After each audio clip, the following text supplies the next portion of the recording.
여러분 안녕하십니까? 7월 13일 수요일 뉴스투데이 강원입니다. 춘천의 중심지에 대형 아울렛 입점을 두고 찬반 논란이 불붙고 있습니다. 어제 첫 협의회가 열렸는데 비공개로 진행됐습니다. 주상복합으로 승인이 났다는 찬성 입장과 기존 상권이 고사한다는 반대 입장이 워낙 팽팽해서 결론을 내지는 못했습니다. 허주희 기자가 취재했습니다. 대형 아울렛이 들어설 주상복합 아파트입니다. 입점을 찬성하라는 현수막이 여기저기 내걸렸습니다. 인근 아파트 입주민들은 애초에 주상복합 아파트로 들어선 건데 이제 와서 아울렛 입점이 안 된다는 건 말이 안 된다는 입장입니다. 또 침체된 춘천 상권에 활력이 생길 수 있도록 신규 상권이 들어서야 한다고 강조합니다. 소비자 입장에서는 여기에 이런 쇼핑몰이 생긴다면 가까운 데서 쇼핑하고 또 지역 경제에 또 일조가 될 것이고. 아울렛 업체가 추진하는 점포 수는 220개. 병원, 약국을 비롯해 학원과 음식점, 의류 전문점 등 다양한 업종이 계획돼 있습니다. 영업장 면적은 32,000제곱미터의 지하 1층에서 지상 2층 규모로 춘천 첫 대형 아울렛입니다. 200개가 넘는 상가가 한 곳에 모여 있는 대형 쇼핑몰이 추진되다 보니 찬반 의견이 극명하게 엇갈리고 있습니다. 기존 상인들은 코로나19로 가게 문을 닫아야 하나 고민할 정도로 생존을 위협받는 상황에서 새로운 대형 상권이 들어서면 더 힘들어질 수밖에 없다는 입장입니다. 1,500여 명 반대 서명이 됐는데 취합분만 이제 추가적으로 지금 진행 중에 있어요. 그래서 의견들이 굉장히 좀 강고하고. 이런 가운데 춘천시와 양자가 대면한 첫 협의회가 비공개로 열렸습니다. 이 자리가 서로 상생할 수 있는 그런 자리가 되길 기대합니다. 찬반 입장이 워낙 팽팽하다 보니 결론을 내지 못한 채 2시간 만에 끝났습니다. 춘천시는 아울렛 업체가 제시한 협의안에 지역민 고용 등 구체적인 상생 방안이 빠져 있다며 보완을 거듭 요구했습니다. 유통업 상생 발전 협의회를 통해 합의안이 도출돼야 아울렛 등록이 가능합니다. 이 때문에 춘천시가 합의안을 이끌어내지 못하면 상급기관인 강원도에 이어 중앙기관으로까지 넘어가 2차 강제 조정 절차를 밟게 됩니다. MBC 뉴스 허주입니다. 여름 휴가철을 앞두고 춘천의 대형 관광시설에서 사고들이 잇따르고 있습니다. 레고랜드 롤러코스터에 이어 사막산 호수 케이블카도 또다시 공중에서 멈춰섰는데요. 관광도시 춘천의 안전대책에 비상이 걸렸습니다. 김도균 기자입니다. 최고 76m의 높이에서 호수를 내려다볼 수 있는 사막산 호수 케이블카.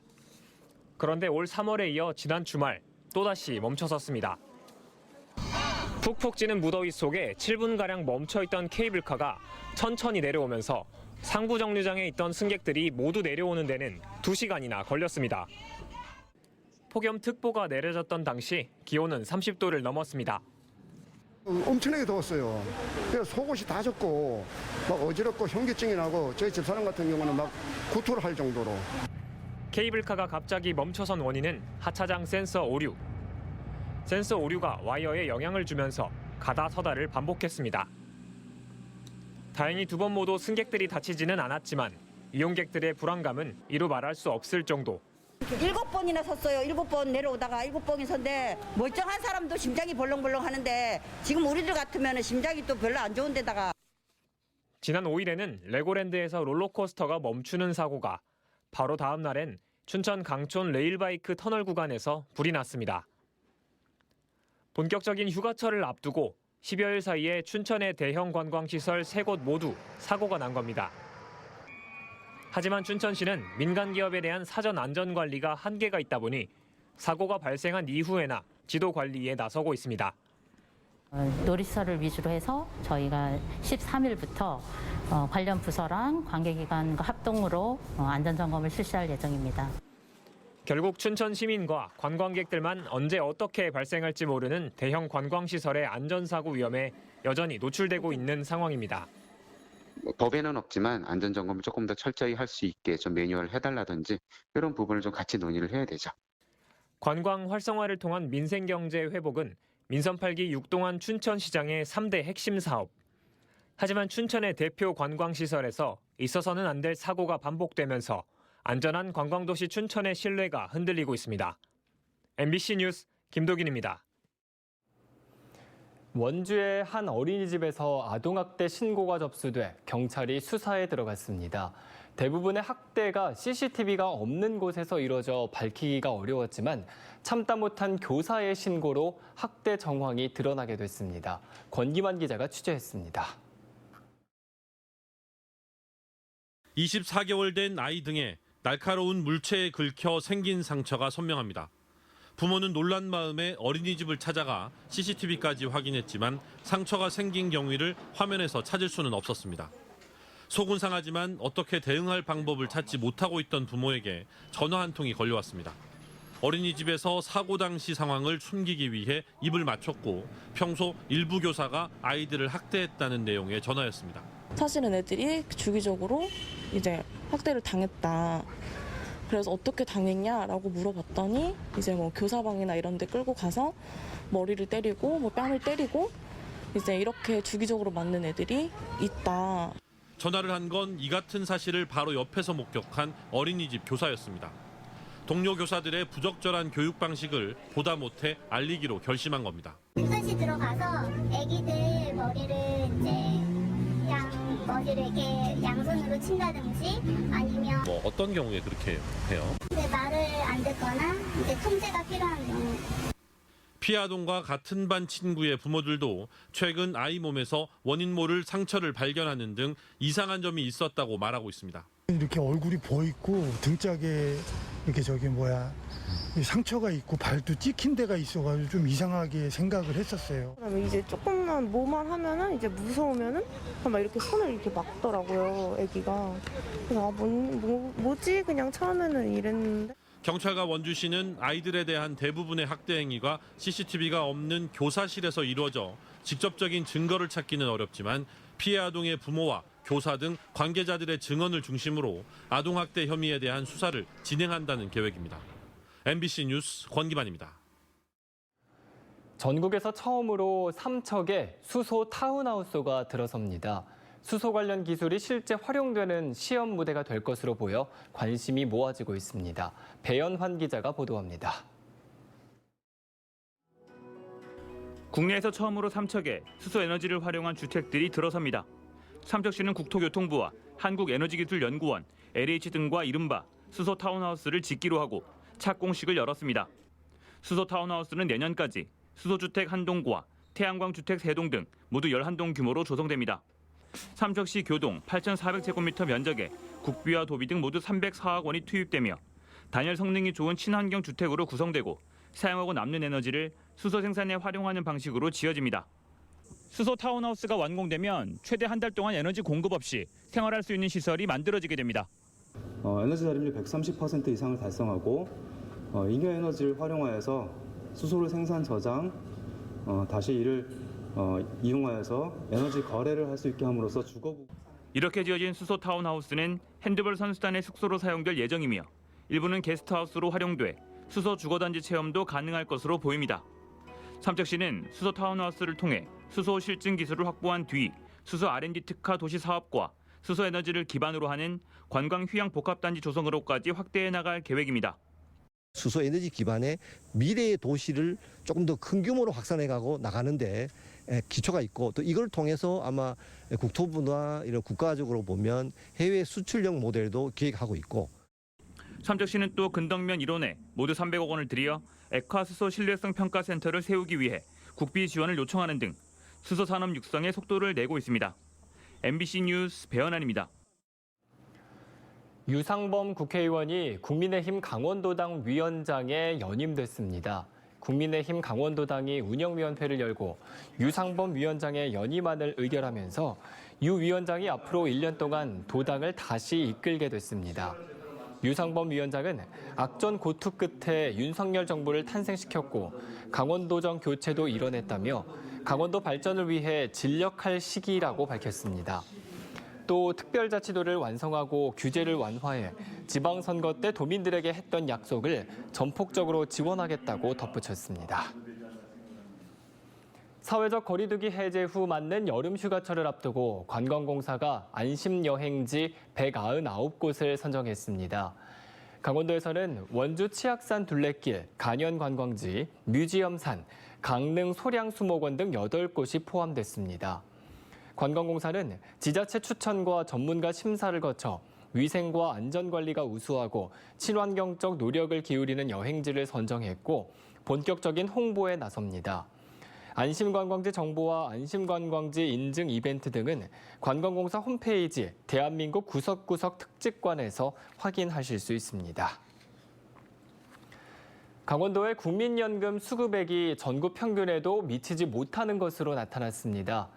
더불어민주당 김회재 의원이 국민연금공단으로부터 제출받은 자료에 따르면 지난 2월 기준 강원도 국민연금 월평균 수급액은 54만 1,337원으로 전국 평균 수급액 56만 6,800원보다 2만여 원이 적었습니다. 이 같은 수급액은 전국 11번째로 1위인 울산보다는 20만 원 이상이 낮았습니다. 노후 대비를 위한 1차 사회 안전망인 국민연금에서조차 강원도가 낮은 것으로 나타남에 따라 추가적인 사회 안전망 구축이 필요하다고 지적이 일고 있습니다. 연일 치솟던 도내 평균 기름값이 정부의 유류세 추가 인하 이후 열흘 넘게 하락세를 이어가고 있습니다. 한국석유공사 유가정보서비스에 따르면 어제 기준 강원도 주유소의 휘발유 평균 가격은 지난주보다 26원이 내려간 리터당 2,102원을 기록했습니다. 경유 판매 가격은 지난달 말 2,184원까지 오른 뒤 어제는 리터당 2,151원까지 하락한 것으로 나타났습니다.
경찰이 공중화장실 에어컨을 훔쳐 특수절도 혐의로 입건한 속초시청 공무원 2명을 다음 주쯤 검찰에 송치할 예정입니다.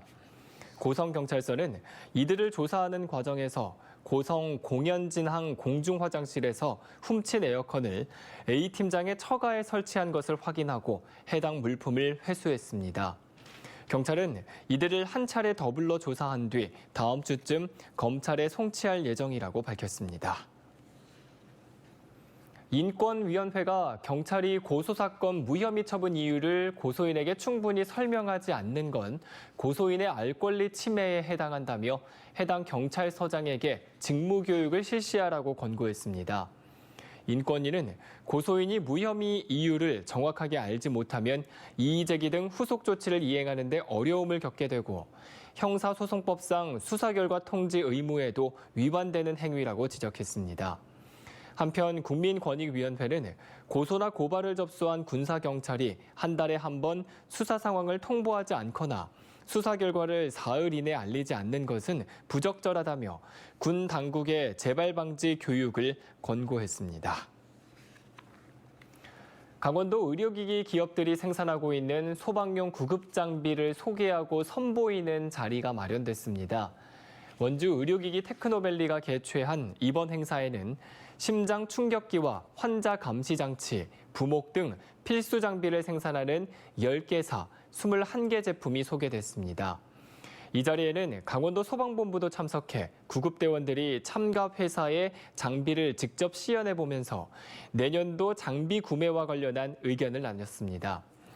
참가 업체들은 납품이 된다면 도내 납품 장비의 통합수리센터를 운영해 사후 관리를 하겠다고 밝혔습니다. 7월 첫째 주 2년 넘게 이어지던 도내 아파트 가격의 상승세가 꺾였습니다.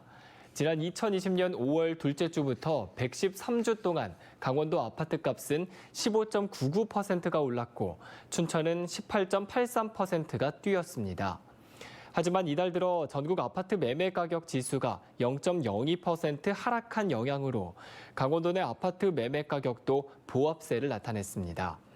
또 전세 가격 지수는 0.01%가 올라 상승폭이 축소됐습니다. 장마철 집중호우로 아프리카 돼지열병 바이러스가 양돈 농장 안으로 유입되지 않도록 춘천시가 방역 관리에 집중합니다. 2020년 8월부터 최근까지 2년 동안 춘천 지역에서 아프리카 돼지열병에 감염된 야생 멧돼지는 222마리로 다행히 양돈 농장에서는 발생되지 않고 있습니다. 춘천시는 지난 5월 홍천 양돈 농가 발병 원인이 인근 야생 멧돼지 오염원 유입으로 밝혀지자 아프리카 돼지열병 위험주의보를 발령하는 등 농가 차단 방역에 집중하고 있습니다. 강원도는 기업 맞춤 홍보 콘텐츠를 무료로 제작하고 홍보하기를 바라는 중소기업을 모집합니다. 신청은 9월까지이며 100개가 선정되면 신청이 마감됩니다. 모집 대상은 회사를 알리고 싶은 강원도 기업, 지역 인재를 구하고 싶은 강원도 기업입니다. 선정된 기업에는 기업 맞춤 홍보 콘텐츠를 무료로 제작해주고 강원 일자리 정보망에서 상시 홍보합니다. 춘천시가 올해 총 10억 원의 예산으로 신동면, 혈동리 등 4곳에 사방댐을 조성했습니다. 새롭게 조성된 사방댐은 여름 장마와 집중호우에 대비해 토사와 유목을 막아 산사태로부터 인명과 재산 피해를 예방하는 역할을 하게 됩니다. 춘천시는 생활권 주변의 위험한 수목도 해당 읍면동으로 접수를 받아 현장 확인 후 제거해 신재생 에너지인 산림 바이오매스로 활용할 방침입니다. 스마트폰 이용 보행자들의 교통사고를 예방하기 위한 LED 바닥형 보행 신호등이 설치됐습니다. 원주시는 도비 등 1억 5천만 원을 들여 원주 의료원 사거리와 치약예술관 3거리에 횡단보도 신호 대기선에 LED 램프를 설치해 전방을 주시하지 않더라도 신호를 알 수 있도록 했습니다. 휴대전화를 사용하는 보행자뿐만 아니라 운전자들의 주의를 환기시켜 교통사고를 예방하는 효과가 기대되지만 고장과 파손 등 유지보수 비용이 큰 단점도 있어 사업 효과를 면밀하게 검토한 뒤 확대 설치를 결정할 방침이라고 밝혔습니다. 강릉시가 피서철을 맞아 해변 백사장에서 흡연하는 행위를 집중 단속합니다.